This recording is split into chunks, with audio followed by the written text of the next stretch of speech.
오늘 우리에게 주시는 하나님의 말씀 함께 읽겠습니다. 신약성경 골로새서 1장 3절부터 8절까지 말씀입니다. 골로새서 1장 3절로 8절 다 찾으셨으면 제가 대표로 봉독해 드리겠습니다. 우리가 너희를 위하여 기도할 때마다 하나님 곧 우리 주 예수 그리스도의 아버지께 감사하노라. 이는 그리스도 예수 안에 너희의 믿음과 모든 성도에 대한 사랑을 들었으며 너희를 위하여 하늘에 쌓아둔 소망으로 말미암음이니 곧 너희가 전에 복음 진리의 말씀을 들은 것이라. 이 복음이 이미 너희에게 이르매 너희가 듣고 참으로 하나님의 은혜를 깨달은 날부터 너희 중에서와 같이 또한 온 천하에서도 열매를 맺어 자라는도다. 이와 같이 우리와 함께 종된 사랑하는 에바브라에게 너희가 배웠나니 그는 너희를 위한 그리스도의 신실한 일꾼이요 성령 안에서 너희 사랑을 우리에게 알린 자니라. 아멘. 오늘 설교 말씀 봉사자로 특별한 분을 모셨습니다. 여러분 기억하시죠? 처음 교회 설립일 때, 설립 예배 때 우리 공동체에 오셔서 하나님의 말씀을 전해주신 분입니다. 이진섭 목사님. 이진섭 목사님 제가 어떻게 소개했는지 여러분 기억하십니까? 담임 목사를 가르치신 선생님이십니다. 저의 선생님이시죠. 교회의 선생님이기도 하십니다. 우리 이진섭 목사님 의미 있는 귀한 방문을 해주셨습니다. 2년이 지난 후에 처음 설교한 교회 공동체가 어떻게 자랐는가 하나님께서 말씀으로 우리에게 은혜 주실 줄 믿습니다. 나오실 때 사랑의 박수, 환영의 박수 부탁드립니다.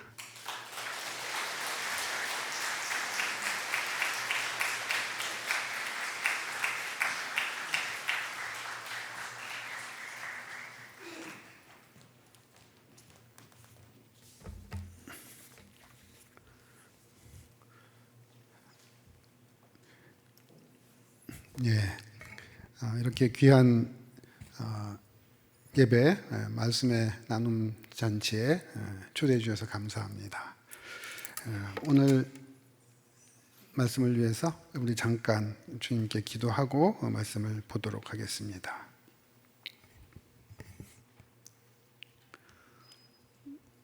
우리의 생각과 마음과 삶을 아시는 하나님, 저희가 또 2년의 열매와 결실을 앞에 두고 당신 앞에 모여 예배드립니다. 오늘 말씀을 전하는 자 듣는 자 모두 주님 앞에 마음과 무릎을 꺾고 말씀 듣게 하시고 깨달은 대로 살아가는 저희들 되게 하여 주옵소서. 예수님의 이름으로 기도합니다. 우리 목사님께서 소개해 주신 것처럼 체험과 비움의 교회라는 이름으로 이 공동체가 시작될 때 말씀의 교제를 나눴습니다. 2년 만에 다시 와서 만나서 함께 예배를 드릴 수 있어서 참 기쁩니다.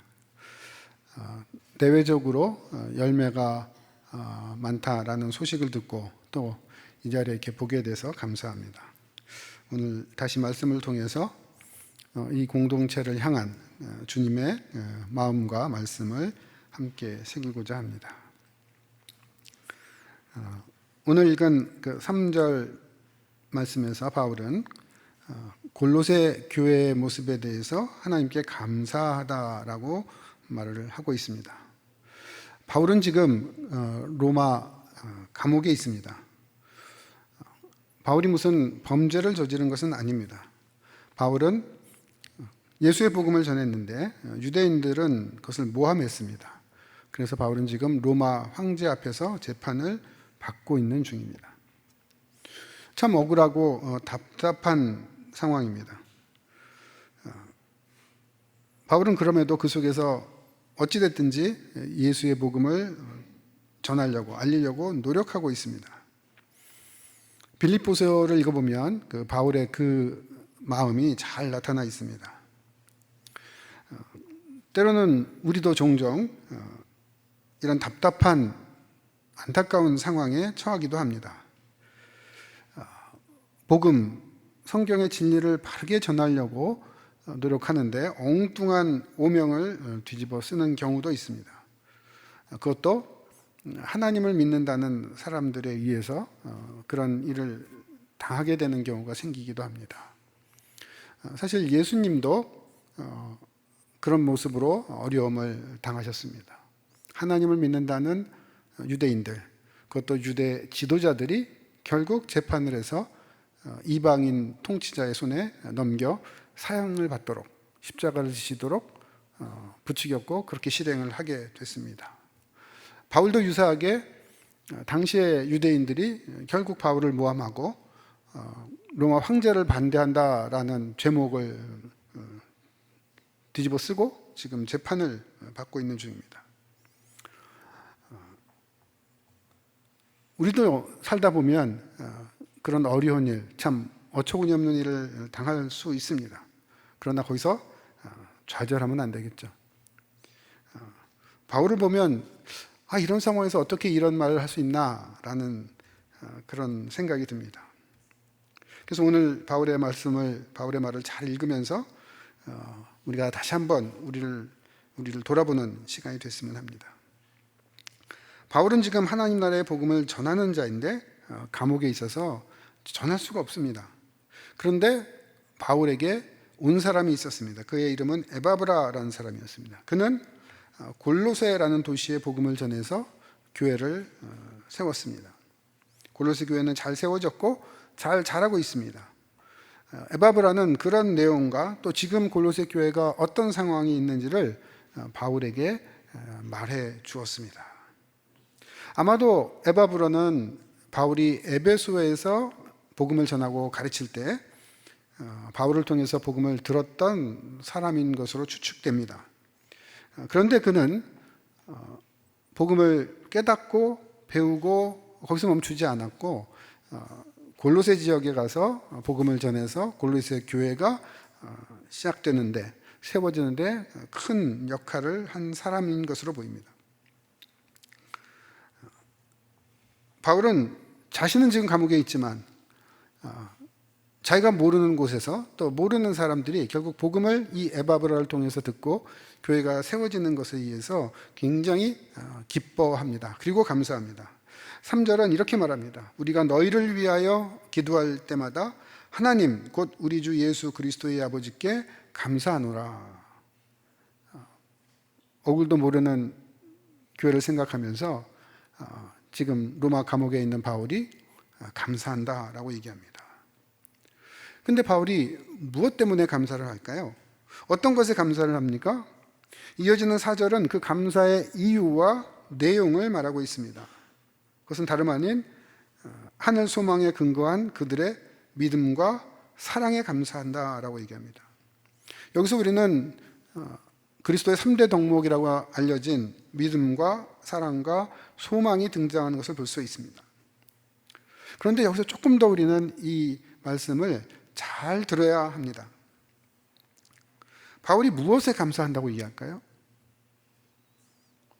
에바브라가 골로새 교회를 세웠는데 복음을 전하니까 그 지역 사람들이 너무 많이 들어와서 교인 수가 이만큼 늘었고 교회가 아주 그냥 1년, 2년 만에 배나 3배나 4배나 증가했다.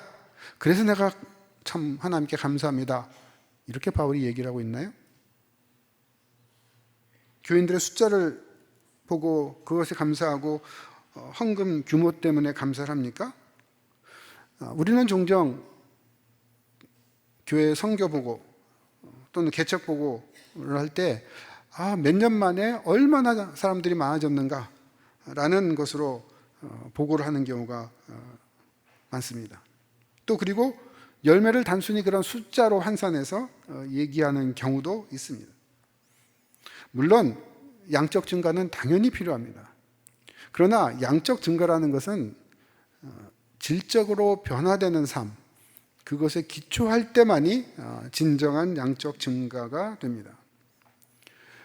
이 본문에서 우리가 눈여겨볼 것은 바울이 단순히 숫자를 거론한다라는 점에 있지 않다는 겁니다. 바울은 숫자에 대해서 언급하지 않습니다. 오히려 뭘 얘기합니까? 질적인 변화를 얘기합니다. 골로새 교회 성도들의 무엇? 믿음과 사랑을 감사한다라고 얘기합니다. 바울이 왜 이렇게 얘기를 할까요? 하나님께서는 우리의 겉을 보시는 것이 아니라 우리의 실체를, 우리의 본 모습을, 우리의 내면을, 우리의 마음속 생각과 우리의 삶을 보는 분이시기 때문입니다. 우리는 이스라엘 역사를 되돌아보면 이것을 너무나 잘 쉽게 알 수 있습니다. 하나님이 단순히 이스라엘 역사 속에 백성의 증가나 또 그들에게 있는 부의 증가나 이런 것을 보고 그들을 인정하시고 언제나 잘해주셨습니까? 그렇지 않습니다. 그들이 때로는 번성하고 강한 힘을 갖더라도, 숫자가 한번 많아지더라도 그들이 하나님을 온전히 믿지 못하고 그들의 삶이 엉망일 때 하나님은 그들을 징계하셨습니다. 그래서 심지어는 나라가 망하게 하시고 이방인들에게 포로로 잡혀가도록 하셨습니다. 하나님은 겉을 보시는 분이 아니십니다. 진짜를 보시는 겁니다. 그래서 포로로 간 자리에서 진정으로 하나님을 믿는 사람들을 다시금 만들어내서 되돌리시려고 하는 그런 분입니다. 무슨 얘기입니까? 하나님은 우리의 진정한 삶을, 우리가 진짜 하나님을 믿고 있는지, 진짜 하나님을 믿는 자리로서 하나님을 사랑하며 살고 있는지 우리의 믿음과 사랑을 보시고 계십니다. 이 말은 숫자가 아무리 많더라도 참된 삶이 없으면, 참 믿음과 사랑이 없다면 그것은 아무것도 아니다라는 겁니다. 참됨이 무엇입니까? 바울은 다른 편지에서처럼 여기서도 믿음과 사랑과 소망을 이야기합니다. 믿음, 그것은 그리스도 예수 안에 있는 믿음입니다. 우리 번역은 조금 부적절하지만 그리스도 예수 안에 있는 믿음, 이렇게 번역하는 것이 좀 더 낫습니다. 이것은 하나님을 진정 믿는 믿음입니다. 그런데 그 믿음은 예수 안에서 생성되는 믿음입니다. 그래서 그리스도 예수 안에 있는 하나님을 믿는 믿음, 이렇게 얘기하는 겁니다. 세상에 돈과 권력과 명예를 믿고 추구하는 것이 아니라 하나님을 신뢰하여 따르는 믿음입니다. 우리가 뭘 믿는지는 우리가 어떻게 사는가를 보면 나타납니다. 돈과 권력을 믿는 사람들은 언제나 돈이 많을 때, 우리의 부가 쌓아져 갈 때 마음이 든든합니다. 물론 누구나 다 그렇죠. 풍족하면 마음이 든든해지죠. 그러나 하나님을 진정 신뢰하지 않고 하나님이 원하시는 길을 따라가지 않으면서도 진정으로 내 삶을 풍족하게 해주는 돈과 권력을 추구한다면 그것은 진정으로 하나님을 따르는 길이 아닙니다. 돈과 힘이 필요하지만 그것에 휘둘리거나 그것에 종이 된다면 결국 하나님을 등지게 되는 길로 가게 됩니다. 데살로니가전서 1장 3절에서는 바울이 믿음의 행위라는 표현을 씁니다. 우리 성경에는 이것을 믿음의 역사라고 번역을 했습니다. 개역개정이나 개역 한글에 그렇게 나와 있는데요. 이는 좀 부적절한 번역입니다. 바울은 믿음의 행위라고 쓴 것입니다. 종종 우리는 믿음과 행위를 자꾸 구분해버리고 또 행위가 믿음과 거리감이 있는 것처럼 생각하지만 실제 바울은 믿음과 행위를 아주 가까이에 연결된 것으로 쓰고 있습니다. 경제적으로 세상적으로 어렵더라도 하나님을 신뢰하여 그분의 뜻을 따라 행하며 살아가는 것을 믿음이라고 얘기합니다. 하나님을 신뢰하니까, 하나님을 믿으니까 하나님의 뜻대로 행동하는 것. 아까 우리 목사님께서 광고 중에 말씀하셨던 것으로 기억되는데요. 기도 중에도 말씀하셨습니다. 불의한 방법대로 힘과 부를 쌓는 것, 그것은 바른 삶이 아니고 믿음의 행동이 아닌 것이죠. 이런 점에서 우리는 요즘 우리가 어떻게 살고 있는지 다시 한번 되돌이켜 봐야 됩니다. 하나님의 뜻대로 믿고 행하고 있는지. 오늘 이 말씀을 읽을 때 하나님께서, 주의 성령께서 내 마음에 깨달으라고 언급하시고 마음에 울려주시는 것은 무엇인지 한번 되돌이켜 봤으면 좋겠습니다. 참된 삶의 또 다른 하나는 성도에 대한 사랑입니다. 성도들을 바르게 대하는 것이죠. 데살로니가전서 1장 3절에서는 또 여기서도 유사한 표현을 씁니다. 사랑의 수고라고 표현을 합니다. 사랑은 수고와 연결되어 있다는 겁니다. 사랑하기 때문에 수고합니다. 생각을 해보십시오. 내가 어떤 수고를 합니까? 누구와 관련돼서 수고를 합니까? 자녀를 사랑하기 때문에 각종 굳은 일들을 마다하지 않습니다. 늦게 들어온 아들을 엄마가 밥을 차려줍니다. 그렇죠? 아들이 늦게 들어왔다고 밥 안 차려줍니까? 자녀가 말썽을 펴면 화가 납니다. 그러더라도 금세 또 애틋한 마음으로 자식 걱정을 합니다. 왜요? 사랑하기 때문입니다. 여기서 한번 우리 생각해 보면 좋을 것 같습니다. 남편이 늦게 들어오면 밥을 차려주나요? 차려주시죠. 그렇죠? 사랑하기 때문에. 아내가 말썽을 피우면 화를 좀 내더라도 다시 그 아내에게 애틋한 마음으로 토닥거리며 포옹하고 안아주고 그렇습니까? 그러시겠죠. 사랑하기 때문입니다. 하나님을 사랑할 뿐 아니라 옆에 있는 성도들을 위해서 사랑하기 때문에 수고를 합니다. 잘 대합니다. 내가 대접받고자 하는 대로 대접하는 그런 사랑의 모습을 보입니다. 골로새 교회 교인들은 바로 이런 사랑을, 이 사랑의 계명을 실현하는 자들이었습니다. 그래서 바울은 그들을 생각하며 감사하다라고 얘기합니다.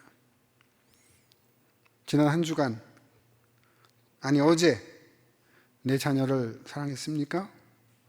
남편과 아내를, 또 주변에 있는 우리 공동체를, 이웃을 보듬었습니까? 혹시 날선말로 상처를 주진 않으셨습니까? 아니면 상대의 어려움을 함께하면서 그 아픔을 보다듬고 공감하며 해결을 위해서 함께 노력했습니까? 만약 우리가 진정한 사랑의 수고의 모습을 보인다면 하나님은 그런 우리를 눈여겨보실 겁니다. 기뻐하실 겁니다. 바울은 감사의 멘트를 날릴 겁니다. 그렇다면 이 믿음과 사랑은 무엇에 기초를 할까요? 5절은 그 기초가 바로 하늘 소망이라고 얘기합니다. 왜 그렇습니까? 믿음과 사랑으로 사는 게 사실 쉽지가 않기 때문입니다. 돈과 권력은 힘이 셉니다. 그런데 믿음과 사랑은 별로 힘이 있는 것 같지가 않습니다. 더딥니다. 하나님을 신뢰하는데, 하나님이 이 문제를 해결해 주시기를 바라는데, 저 이상한 사람, 포악한 사람은 승승장구하는데 하나님이 가만 계신 것 같은 겁니다. 나 하나님을 신뢰하는데 해결이 되질 않아요. 빨리 바뀌지 않습니다. 사랑하기도 어떻습니까? 어렵습니다. 수고를 잘 하다가도 어느 순간 풍! 하고 막 그냥 터져버립니다. 쉽게 무너집니다. 그래서 믿음과 사랑은 뒷받침하는 게 필요합니다. 생각해 보십시오. 가장 빠른 게 뭡니까? 우리 시대? 요즘 재미있는 표현이 등장했습니다. 막 삶이 어렵고 이것저것 하는데 어떤 치료를 받으면 금방 회복이 됩니까? 요즘 드라마나 이런 데 자주 나오더라고요. 금융치료. 갑자기 통장에 돈이 내가 예상하지 못한 금액이 딱 꽂히면 갑자기 미웠던 남편이 이쁘게 보이고, 세상의 돈은, 권력은 참 힘이 센 것 같아요. 근데 믿음과 사랑은 더디고 느리고 답답할 때가 종종 있습니다. 그래서 믿음과 사랑을 받쳐주는 게 있어야 됩니다. 그것이 무엇입니까? 소망이라고 얘기합니다. 데살로니가전서 1장 3절은 소망의 인내라고 얘기합니다. 이 더딘 흐름에서 인내할 수 있게 해주는 것이 필요하다는 겁니다. 그게 뭡니까? 소망입니다.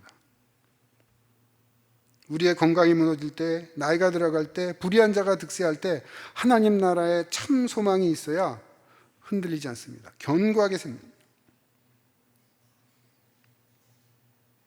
나에게 참된 소망이 있는지 이 좋은 가을날에 다시 한번 깊이 생각해보는 시간이 되셨으면 좋겠습니다. 그러면 이제 궁금해집니다. 답을 알았습니다. 믿음과 사랑과 소망이 우리에게 있어야 됩니다. 물론 이것은 우리 그리스도인들이 살아가는 삶 전체를 압축적으로 표현하는 대표적인 어떤 표현들입니다. 그러면 어떻게 이 믿음과 사랑의 모습으로 살아갈 수 있을까요? 참된 동의는 뭘까요? 내 힘입니까? 나는 원래 믿음과 사랑이 충만한 사람이야. 스스로 막 이렇게 솟아나는 옹달샘이 우리 안에 있습니까? 그렇지 않습니다. 답은 우리가 잘 알죠. 하나님께서 하신다는 겁니다. 그럼 하나님께서 어떻게 그 일을 하실까요? 우리에게 믿음과 사랑과 소망이 샘솟게 하시는 방법은 무엇일까요? 하나님께서 쓰시는 방책은 어떤 걸까요? 바울은 아주 명확히 말합니다. 5절 하반부입니다. 곧 너희가 전에 복음의 진리의 말씀을 들은 것이라. 골로새 교회 성도들이 그냥 믿음과 사랑이 솟아난 게 아닙니다. 뭐 때문에 됐다고요? 진리의 말씀을 들었기 때문에. 복음의 진리의 말씀으로 된 것입니다. 우리가 스스로 잘나서 된 게 아닙니다. 하나님 아버지는 하나님의 아들인 예수를 보내셨고 성령님은 그 아들의 복음을 우리에게 깨닫게 하십니다. 그래서 그 복음, 진리의 말씀을 잘 깨닫게 되면 우리 속에 믿음과 사랑과 소망이 생기게 되고 점점 충만해집니다. 그래서 우리는 성경을 잘 묵상하고 깨닫고 그래서 복음을 온전히 몸과 마음으로 알아가야 되는 것입니다. 이게 바로 하나님께 쓰시는 방법이고 확실한 길이기 때문에 사단은 가만히 있지 않습니다. 사단은 그럼 어떻게 이걸 막으려고 할까요? 바로 복음의 진리에 관심을 두지 못하도록 우리의 시선을 다른 쪽으로 가게 하는 겁니다. 그래서 유혹합니다. 이것이 사단의 가장 중요한 첫 번째 전략입니다. 복음에 집중하지 못하도록. 때로는 이 사단의 전략은 우리에게 인터넷에 나타난 새 상품에 눈길을 가도록 만듭니다. 눈길을 가는 정도가 아니라 이게 한번 클릭하면 또 뜨죠? 또 뜹니다. 그 다음 날도 뜨고 난 그냥 한번 그냥 스쳐간 건데 얘가 계속 똑같은 얘기를 보여줘요. 그래서 뭐가 있나 들여다보면 점점 몰입됩니다. 새 옷, 새 스마트폰, 때로는 부동산, 어디가 올랐나, 주식, 코인, 그러다 점점 그 길에 빠지게 됩니다. 이 모든 것들은 우리에게 필요한 것일 수 있습니다. 그러나 그것에 몰입돼서 복음이 무엇인지 알아가면서 그것을 따르는 삶보다 신상이 어떤 것인지 물어보고 따라가는 삶에 점점 좀 빠지게 되는 그 길, 바로 사단이 우리에게 유혹하는 아주 중요한 길이라는 겁니다. 이런 사단의 유혹은 우리가 이길 수 있어. 날마다 하는 말씀을 묵상하고 또 공동체와 함께하면서 사실 극복 가능합니다. 근데 그때 사단은 가만히 있지 않습니다. 두 번째 전략, 세 번째 전략을 씁니다. 그 두 번째 전략은 무엇입니까? 복음을 공부를 하게 하긴 하되, 복음을 깨달으려고 하게 하긴 하되, 복음을 축소해서 이해하게 합니다. 이만큼 풍성한데 그 중에 이만큼만 알게 하는 겁니다. 부분적으로 알기 때문에 복음의 진리와 가진 풍성함이 우리에게 전달되지 않고 결국 믿음과 사랑의 소망은 쪼그라들게 됩니다. 또 다른 방법은 이 복음을 축소시키는 것만이 아니라 왜곡해서 알게 합니다. 다른 것들을 섞어가지고 마치 복음이 이상한 다른 것과 섞여서 복음이 아닌 어떤 것을 만들어버립니다.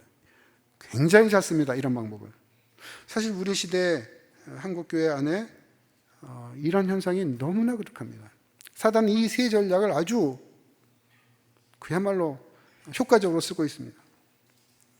우리 시대에 하나님 나라 하지만 이 하나님 나라의 복음이 축소되거나 편파적으로 이해되는 경우가 허다합니다. 많은 교회들이, 많은 성도들이 하나님 나라라고 듣지만, 그리고 하나님 나라라고 읽지만 그 하나님 나라의 복음을 축소하고 하나님 나라의 복음을 왜곡해서 엉뚱한 운동들이 지금 일어나고 있는 것을 저는 무수히 안타깝게 쳐다보고 있습니다.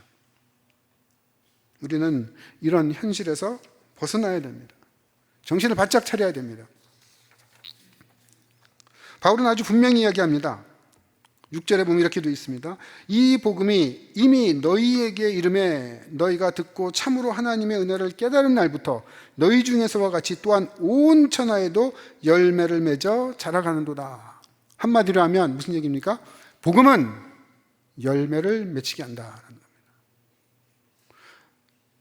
왜곡해서 이해하거나 축소해서 이해하거나 아니면 딴 것에 몰입하면 열매를 맺을 수가 없습니다. 그러나 진정 복음을 온전히 깨닫게 되고 풍성히 이해하여 따라가게 되면 열매를 맺는다라는 겁니다. 근데 오늘 이 구절을 참 다시 봐야 되는데요. 왜냐하면 번역이 좀 부적절하게 번역이 됐기 때문입니다. 내용의 앞뒤가 바뀌어야 됩니다. 무슨 얘기냐면 온 천하에 열매를 맺어 자라간다 이렇게 끝이 나고 있는데 그게 아니고 복음이 온 천하에 열매를 맺어 자라가는 것처럼 너희에게도 그 일이 일어나고 있다 이렇게 바울이 얘기하고 있는 겁니다. 차이가 분명히 보이죠? 우리 번역은 초점이 어디로 가 있냐면 온 천하에 복음이 맺혀진 열매를 맺는 것으로 나타나 있습니다. 근데 바울은 그렇게 쓴 게 아니라 어떻게 썼다고요? 온 천하에 다 복음이 열매를 맺어 가는데 그 일이 너희에게 일어나고 있다는 거예요. 복음은 아주 분명합니다. 복음이 온전히 전달되기만 하면, 복음을 온전히 깨닫기만 하면 열매가 등장할 수밖에 없습니다. 초대교회가 그랬고 기독교 역사 속에서 그 일은 계속 일어나고 있음을 우리에게 보여줍니다. 예루살렘에서 시작됐고 안디옥에서 시작됐고 바울과 바나바를 통해서 이곳저곳으로 복음이 전파되자 로마 전역이 그 복음의 열매를 맺기 시작했습니다. 2000년 교회 역사 속에서 복음이 온전히 전달되는 것은 언제나 열매가 있었습니다. 그러니까 우리는 그랬지, 2000년 역사 속에 그랬지, 예루살렘 교회가 그런 열매를 맺었지, 골로새 교회가 열매를 맺었지, 그게 아니라요, 너희에게 맺고 있다는 겁니다. 예루살렘 교회도 맺고 안디옥 교회도 맺고 다른 교회에 열매 맺는 거 좋은데 지금 바울은 골로새 교회 너희에게 그 복음이 전달돼서 너희가 깨달으니까 열매를 맺고 있다 이렇게 얘기합니다. 오늘 우리가 이 본문을 읽는다면 하나님은 어디에 집중하실까요? 온 천하에, 미국에도 영국에도 한국에 어디 경상도에도 전라도에도 경기도에도 복음이 전하는 것에 열매를 맺혀진다, 그걸 얘기하는 걸까요? 아니요. 우리에게, 지금 이 자리에 이 말씀을 읽는 우리에게, 이 공동체에게 복음이 과연 열매를 맺고 있느냐, 그 열매를 참 감사한다 라고 지금 얘기하는 겁니다. 바울은 온 천하가 아니라 너희 곧 골로새 교회의 복음이 맺히는 것을 기뻐하고 있습니다. 감사하고 있습니다. 그 열매는 단순히 숫자가 아닙니다. 믿음과 사랑의 소망의 삶을 사는 모습입니다. 우리는 어떻습니까? 2년간 새 공동체를 시작해서 열심히 달려왔을 겁니다. 하나님은 이 공동체가 맺은 열매에 주목하실 겁니다. 단순히 숫자가 아니라 여기 계신 여러 지체들이 살아가는 삶, 가정에서, 직장에서, 어떤 어려움 속에서 믿음을 지키고 사랑의 수고를 하며 소망의 인내를 보였는지 그 모습을 우리 주님은 집중하십니다.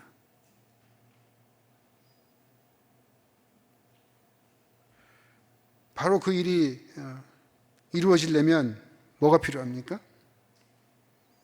바울은 이어서 아주 중요한 얘기를 합니다. 그 일이 이루어지려면 필수적인 게 있다는 겁니다. 그게 뭡니까? 진실한 사역자들입니다. 7절에서 바울은 이렇게 말합니다. 그 열매 맺음이 에바브라라는 사역자를 통해 실현됐다라고 얘기합니다. 에바브라는 바울에게서 복음을 잘 깨달은 후에 골로새 지역에서 복음을 가르쳐 전했습니다. 그리고 그 가르침을 사람들이 배웠습니다. 그래서 성도가 됐습니다. 그래서 바울은 이렇게 얘기합니다. 에바브라에게 너희가 배웠나니, 명확히 얘기합니다. 그 에바브라가 어떤 인물입니까? 너희를 위한 그리스도의 신실한 일꾼이라고 단정합니다. 하나님께서는 골로새 성도들을 위해서 에바브라를 사용하셨습니다. 그를 세우고 신실하게 일하게 하셨습니다.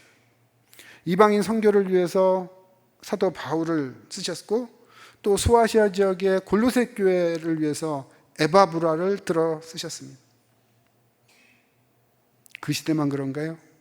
아닙니다. 2000년 교회 역사 속에 계속 이 일들은 반복돼서 일어났습니다. 그리고 우리 시대도 마찬가지입니다. 바울 같은 자가 있고 에바브라 같은 자가 또 있는 것입니다. 이 공동체가 잘 자라오는 동안 하나님은 일꾼들을 세우셨습니다. 담임 목사를 세울 뿐 아니라 여러 사역자들, 그리고 여러 장로님들, 어제 결실을 맺었다는 소식도 제가 들었는데요. 그런 분들이 잘 세워져서 복음은 참 열매를 맺게 됩니다. 아름다운 교회 공동체가 자라납니다. 그런데 그 에바브라는 또 어떤 사람입니까? 8절에 이렇게 되어 있습니다. 성령 안에 있는 너희 사랑을 우리에게 알린 자니라.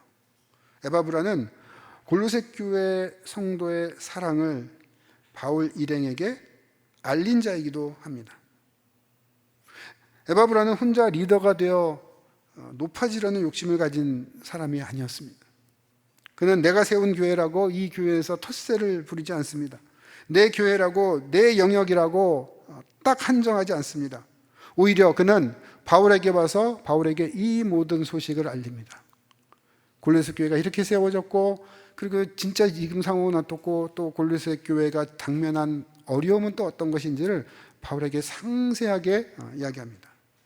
바울은 이런 에바브라를 참 좋게 생각합니다. 칭찬합니다. 바울은 이 에바브라를 굉장히 특별하게 생각하고 있는 것 같습니다. 그 여러 가지 증거들이 나타나는데요. 그 첫째는 이것입니다. 바울은 자신을 소개할 때 예수 그리스도의 종이라는 표현을 씁니다. 그런데 이 표현은 다른 사람들에게는 그렇게 쉽게 잘 붙이지는 않습니다. 종이라는 것은 우리는 쉽게 명예롭게만 생각하는데 그런 것만은 아닙니다. 아주 천한 종이죠. 그러니까 하나님의 말씀에, 그리스도에게 온전히 순종하는, 세상의 유혹에 휘둘리지 않고 진짜 그리스도에게 온전히 복종하는 사람으로서 그리스도의 종이라는 표현입니다. 그런데 바로 이 호칭을 누구에게 붙여줍니까? 에바브라에게 붙여줍니다. 1장 7절입니다. 종된 사랑하는 에바브라. 에바브라가 어떻다고요? 내가 그리스도에게 진정으로 복종하고 순종하는 것처럼 이 에바브라가 그렇다는 겁니다. 4장 12절에 보면 다시 반복합니다. 그리스도 예수의 종인 너에게서 온 에바브라. 에바브라는 다른 누구의 말에 휩쓸리는 사람이 아니라는 겁니다. 누구에게 순종하는 사람입니까? 그리스도께 순종하는 종된 에바브라. 아주 훌륭한 리더라는 뜻입니다. 우리 시대로 말하면 참 신실한 목사라는 겁니다. 이 에바브라의 기도 내용은 바울의 것과도 아주 유사합니다. 1장 9절에 보면 바울은 골로새 교회가 하나님의 뜻을 따라 잘 깨닫도록, 뜻을 깨달아서 그대로 행하도록 기도하는 내용이 나옵니다. 근데 4장 12절에 보면 에바브라도 동일한 기도를 하고 있다는 겁니다. 그게 무슨 얘기입니까? 내가 골로새 교회를, 바울이 골로새 교회를 위해서 하는 기도나 에바브라가 골로새 교회를 위해서 하는 기도는 똑같다는 겁니다. 사역자가 달라져도 그 공동체가 나아갈 길에 대해서 고민하며 기도하는 내용이 똑같다라는 겁니다. 더 나아가 바울은 이 에바브라를 아주 더 특별하게 생각하는 이유가 있습니다. 그건 뭐냐면 에바브라는 바울처럼 다른 교회를 위해서도 열심히 수고하는 사람입니다. 4장 13절에 보면 에바브라는 골로새 교회뿐만이 아니라 라오디게아와 또 히에라볼리 지역의 교회를 돕는 사람이기도 합니다. 마치 바울이 한 교회만 돕는 것이 아니라 여러 교회들을 도우며 돌아다니는 그런 신실한 사역자였던 것과 유사합니다. 그 무슨 얘기입니까? 이 에바브라는 바울과 같이 하나님의 뜻을 온전히 순종하는 그리스도의 종이고, 바울이 사역했던 것처럼 다른 지역에도 한 지역에 머물지 않고 다른 지역에도 복음을 계속 전하려고 하는 사람이고, 또 그 기도의 내용도 동일한, 그야말로 바울의 판박이 같은 사람이다라는 겁니다. 또 다른 바울이다라고 생각할 만한 자가 바로 이 에바브라입니다. 그렇습니다. 진실한 사역자는 또 다른 신실한 사역자를 낳게 됩니다. 바울에서 에바브라로 이어집니다. 에바브라에게서 또 다른 사역자로 이어집니다. 기독교 역사에서는 이렇게 신실한 사역자가 또 다른 신실한 사역자를 낳는 일들이 계속 일어나고 있습니다. 그리고 그런 일들은 오늘 우리에게도 일어나야 합니다. 말씀을 정리합니다. 2년 만에 다시 만나서 말씀의 교제를 누립니다. 아마도 2년 전에는 제가 빌립보서 말씀으로 감사를 함께 나눴던 기억이 있습니다. 오늘 골로새서 말씀을 가지고 다시 감사 기도의 말씀을 듣습니다. 2년 동안 공동체가 잘 자라서 특별히 믿음과 사랑과 소망의 열매가 맺혀진 것으로 들었고, 또 그렇게 계속 열매를 맺어가기를 바랍니다. 바울은 골로새 교회를 감사하고 하나님께서는 이것을 기뻐하셨습니다. 숫자가 아니라 참 삶의 모습 때문이었습니다. 이 믿음, 사랑, 소망의 삶이 이 공동체에 계속 지금까지뿐 아니라 앞으로도 이어지기를 바랍니다. 근데 그러려면 무엇이 우리에게 필요합니까? 복음의 진리의 말씀이 온전히 우리 속에 깨달아져야 됩니다. 그것이 역사해야 합니다. 활동되어야 됩니다. 성경 말씀은 온전히 깨닫는 길, 사단의 유혹에 넘어가지 않고 말씀이 우리를 이끌어 가도록 우리를 그 앞에 던져야 합니다. 세 번째는 이 복음의 진리를 잘 우리에게 가르치고 전하는 신실한 사역자들을 함께 세워가는 길입니다. 바울 같은, 에바브라 같은 욕심 없고 신실한 사역자들이 생기고 많아지고 또 이어져야 됩니다. 그래서 이 한 공동체뿐만이 아니라 에바브라가 여러 다른 지역의 교회들을 계속 도우며 세워나갔듯이 이 공동체가 하나님의 신실한 공동체를 더욱더 이곳저곳에서 세워나가기를 기대합니다. 오늘 함께한 이곳 공동체가 특별히 에바브라와 골로새 교회가 걸어갔던 길, 그 길을 신실한 마음으로 주님과 함께 걸어가시기를 주님의 이름으로 축원합니다. 기도하겠습니다.